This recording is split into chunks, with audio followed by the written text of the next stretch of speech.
ظهر بعد كده بدأوا مش بس يجندوا الالتراس الاهلاوي او الوايت نايتس، بدأوا يعملوا هم التراس حازمون. بدأوا بالتراس حازمون لتأييد ظاهرة حازم ابو اسماعيل، وشفنا العملية اللي عملوها ضد حزب الوفد والمسيرة اللي حاولوا يوصلوا بيها الاسم شرطة الدقي، لولا ظهور وزير الداخلية انذاك فجأة امام قسم شرطة الدقي وتفاهموا مع حازم ابو اسماعيل. ظهر بعد كده التراس نهضاوي لتأييد محمد مرسي العياط، الرئيس المخلوع محمد مرسي العياط، والتهليل ليه والهتاف له. ووصل ان بعض قادة هذه المنظمات الالتراس كان موجودا في رابعة بتعليمات وتمويل من خيرت الشاطر. استغلوا براءة الأطفال في المدارس، استغلوا براءة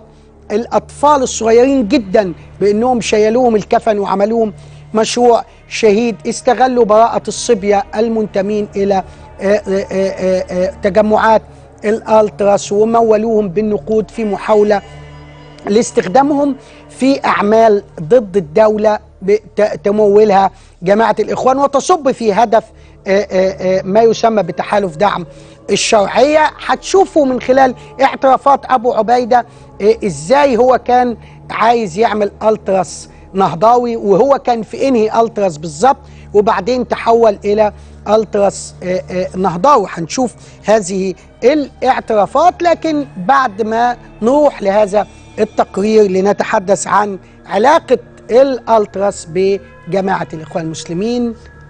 نروح نشوف ونرجع نتكلم تاني.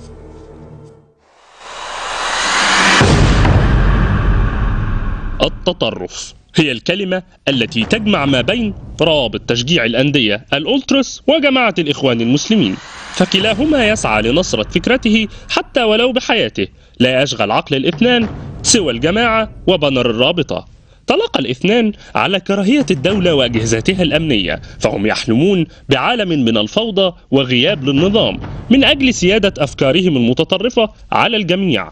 نجح الإخوان في اختراق هذه الظاهرة، فكان عدد كبير من قيادات هذه الروابط ينتمون لها تنظيميا وفكريا، مثل أولتراس أهلاوي الذي قاده لفترة سعد خيرت الشاطر، نجل القيادي في الجماعة خيرت الشاطر، كما شارك عدد من قياداته في اعتصام رابعة والنهضة. كما نجح الإخوان عبر رجلهم حازم صلاح أبو اسماعيل في اختراق أولتراس الوايت نايتس بالتمويل والتجنيد، كما في حالة سيد مشاغب العضو الأكثر نشاطا بين أعضاء حركة أحرار التي أنشأها حازم صلاح أبو اسماعيل لتكون المعبر بين الأولتراس وشباب الإخوان.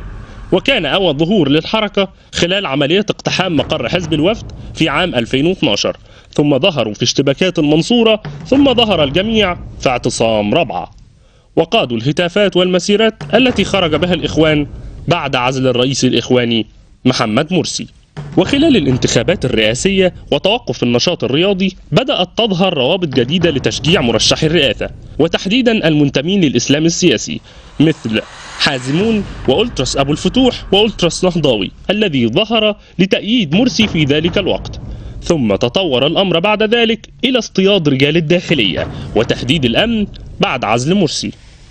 فدائما يظهر الأولتراس ليشتبك مع رجال الأمن، كما حدث مؤخرا في مباريات فريق الأهلي والزمالك، والتي انتهت بتحطيم مقاعد الاستادات وإصابات متبادلة بين شباب الأولتراس وقوات الداخلية. ومع اعترافات الخلايا الإخوانية الأخيرة وظهور أولتراس حرية وغيرها من الروابط الإخوانية الصغيرة، بدأت مرحلة جديدة لهذه الروابط، وهي الانخراط في العمل الإرهابي عبر مراقبة وجمع المعلومات عن ضباط الشرطة والقوات المسلحة من أجل استهدافهم وحرق سياراتهم.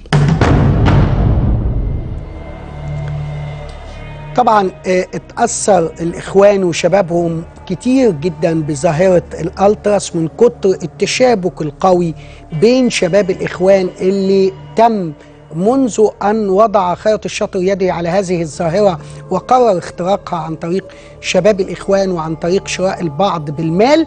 وحتى هذه اللحظة تأثر شباب الإخوان تأثير شديد جدا. هتشوفوا مثلا في الأزهر إزاي البنات في الأزهر بتتظاهر داخل الجامعة مع الشباب بطريقة الالتراس، نفس طريقه الهتاف ونفس طريقه حمل البنات على الاكتاف وطريقه الهتاف هي بعينها نفس طريقه الالتراس. بعد كده ظهرت زي ما قلت لحضراتكم التراس نهضاوي والتراس حازم ابو اسماعيل حازمون، وظهرت حركات اخوانيه على صفحات الفيسبوك زي حركات ولع واحرق وغيره، الحركات اللي هدفها الاساسي هي انها تولع وتحرق في كل منازل ضباط الشرطه، واطلاق الشائعات ده قتل 40 وده قتل 50 وده قتل 60 كلام يعني ما يدخلش دماغ اي عيل صغير، لكن يدخل دماغ ناس متحمسه بهذا الشكل وكمان متربيه تربيه معينه، وبينها وبين جهاز الداخليه، انت عارف جهاز الداخليه منضبط، وبينها وبينه جهاز الداخليه لانها تريد فوضى عارمه، مشاكل كبيره جدا لحد الاتهامات المتبادله بينهم وبين بعض بالقتل المتبادل.